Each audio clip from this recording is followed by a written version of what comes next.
آپ نے سجی دکھا کر کھبی مارنا تو سنا ہی ہوگا نا. ایک طرف ہم یہ سن رہے ہیں کہ ٹرمپ اور مودی میں اچھے تعلقات نہیں، ایک طرف ہم یہ سن رہے ہیں کہ جناب ٹریڈ ڈیل نہیں ہو رہی، امریکہ نے 50% ٹیرف لگا دیا، انڈیا کے لیے اپنی مصنوعات امریکہ کو ایکسپورٹ کرنا تقریباً ناممکن ہو گیا.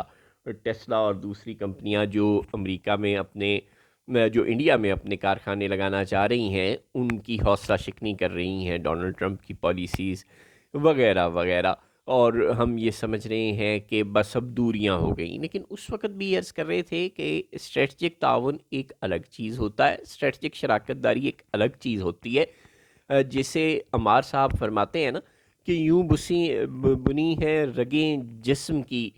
ایک نس ٹس سے مس اور بس.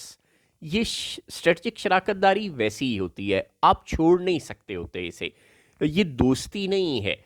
جس طرح پاکستان اور یو اے ای کی دوستی ہے، جس طرح انڈیا اور سری لنکا کی یا انڈیا اور بنگلہ دیش کی دوستی ہے نہیں ہے. لیکن یہ جو اسٹریٹجک شراکت داری ہوتی ہے جیسے کہ پاکستان اور چین کی شراکت داری ہے، آپ چاہیں بھی تو اس کو چھوڑ نہیں سکتے، چین چاہے بھی تو اس کو ختم نہیں کر سکتا. چین کے اس قدر معاشی اور ڈپلومیٹک اور کون کون سے مفادات وابستہ ہیں پاکستان کے ساتھ، وہ پاکستان کے معاشرے میں اس بری طرح سے گم ہو چکا ہے، اور پاکستان چین کی سوسائٹی میں، حکومت میں، ریاست میں، اداروں میں اس حد تک پیوست ہو چکا ہے کہ یہ دونوں ملک اگر ایک دوسرے کو الگ کرنا چاہیں بھی تو نہیں کر سکتے. لڑ سکتے ہیں باتوں سے لیکن رہنا پھر اکٹھے ہی پڑے گا. بین ہی چین، امریکہ اور انڈیا اسٹریٹجک شراکت دار ہیں.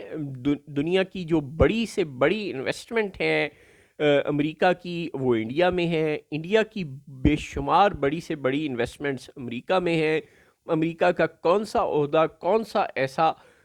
پالیسی انسٹیٹیوٹ ہے جس میں انڈین عہدیدار نہیں ہیں. یہ ایک لمبی کہانی ہے. مالی مفادات، دفاعی مفادات، تجارتی مفادات، سیاسی، ڈپلومیٹک، ہر طرح کے رشتے، ہر طرح کی جو سوچ ہے وہ مشترک ہے. ہر فورم پر اکٹھے ہیں، ایک دوسرے کے ووٹ کے بغیر، ایک دوسرے کی سپورٹ کے بغیر کسی بھی خطے میں سروائیو نہیں کر سکتے. چنانچہ یہ اسٹریٹجک شراکت داری اچانک اب ڈیفنس فریم ورک ایگریمنٹ کی شکل میں نمودار ہوئی ہے، جس کے 3 کلازز ہیں جن کا پیٹ ہیگزت نے، جو امریکہ کے سیکرٹری ڈیفنس ہیں، انہوں نے تذکرہ کیا ہے.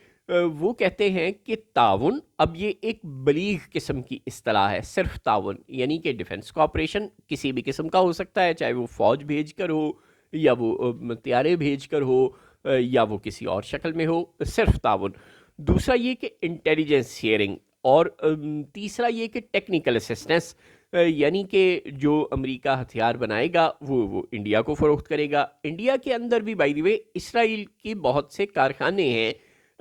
جنگی ساز و سامان بنانے کے، جو امریکہ بھی پرچیز کر سکتا ہے. جی ہاں، انڈیا دنیا کے اتنی بڑا ملک ہو گیا ہے جس کی ڈیفنس پروڈکٹس بھی ہو سکتا ہے کہ امریکہ بھی پرچیز کرنے پر راضی ہو جائے. ویسے تو اس کی کوئی ضرورت نہیں ہے کیونکہ وہ اسرائیل سے ڈائریکٹلی خرید سکتا ہے، لیکن بہرحال اسرائیل کی ٹیکنالوجی کا دنیا میں ایک مقام ہے، اور ڈیفنس کے معاملے میں تو خاص طور پر ان کی ٹیکنالوجی کا ایک مقام ہے. لیکن اب بہرحال انڈیا تو امریکہ سے بہت کچھ خرید سکتا ہے، اور اس کی یہ شدید خواہش ہے کہ وہ F-35 خریدے، اس کی یہ شدید خواہش ہے کہ وہ امریکہ کے میزائلز خریدے. اس کی تو خیر یہ بھی خواہش ہے کہ وہ گولڈن ڈوم میں بھی شراکت داری کر لے، جو کہ میزائل ڈیفنس سسٹم ہے امریکہ کا، جو امریکہ میں نصب ہونے جا رہا ہے آج کل، جس کی تنصیب کا عمل جاری ہے. وہ ابھی تک صرف اسرائیل اور امریکہ کے پاس ہے، اور اب انڈیا کی بھی بہرحال یہ خواہش ہے کہ وہ گولڈن ڈوم پروجیکٹ میں امریکہ اور اسرائیل کا الہی بن جائے. تو اس قدر بڑی شراکت داری کے ساتھ انٹیلیجنس شیئرنگ کا جو معاملہ ہے، اگر انڈیا کنونس کرنے میں راضی ہو جاتا ہے امریکہ کو کہ حافظ سعید یا مسعود اظہر یا فلاں شخص جو پاکستان میں ہے وہ بین الاقوامی دہشت گرد ہے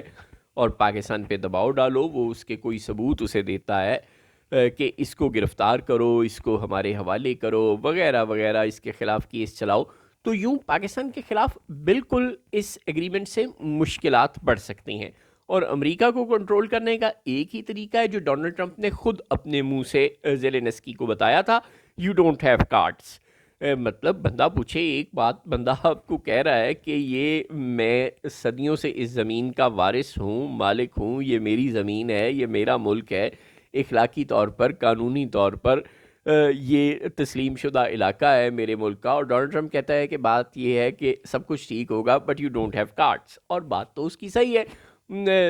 رشیا کوئی زبانی باتیں سن کر تو جائے گا نہیں، دنیا تو صرف بندوق کی طاقت کو سمجھتی ہے، اور بندوق کی طاقت روس کے پاس ہے اور زیلنسکی کے پاس اس کے مقابلے میں کچھ نہیں ہے۔ جو 4 ہتھیار وہ فائر کر رہے ہیں وہ سب امریکہ اور یورپ کی دین ہے، نیٹو کی دین ہے، اس کے سوا ان کے پاس اپنا کچھ بھی نہیں ہے۔ چنانچہ ہمیں بھی اپنے پاس کارڈز رکھنے ہوں گے۔ کارڈز مطلب امریکہ کو کسی ایسی اسٹریٹجک شراکت داری میں باندھ کر رکھنا